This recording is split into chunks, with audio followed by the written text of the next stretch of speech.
اچھا ایک عجیب بات تو یہ ہے کہ ایک جنازہ ہے نا، جنازہ مسلمان کا جنازہ ہے، تو کئی مرتبہ ہم جنازہ پڑھاتے ہیں نا، جب دیکھتے ہیں کہ جنازے کے اندر اتنے لوگ ہوتے ہیں، جتنے ایک صف کے اتنے لوگ ہوتے ہیں، ان کو تعداد کرنا، ان کو شمار کرنا مشکل ہو جاتا ہے۔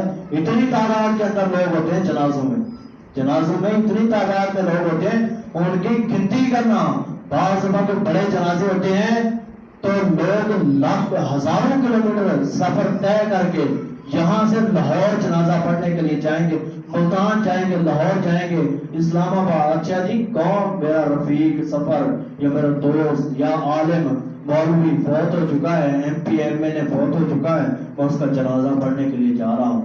اچھا ذرا سوچیں تو صحیح، کیا جنازہ فرض ہے؟ فرض عین ہے؟ جنازہ فرض عین تو نہیں ہے۔ جنازہ اگر ہم نہیں بھی پڑھیں گے، اگر اس محلے کے کوئی قریبی ساتھی اگر فوت بھی ہو جائے، مسجد کا قریبی ساتھی اگر فوت بھی ہو جائے، تو میں اگر جنازہ نہیں بھی پڑھوں گا تو مجھے گناہ تو نہیں ہوگا نا۔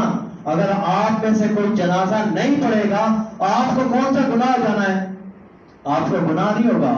آپ اپنی اس بھائی کو دعائیں دینے کے لیے اس جنازے کے اندر شریک ہوئے ہیں، اس کی گواہی دینے کے لیے آپ شریک ہوئے ہیں۔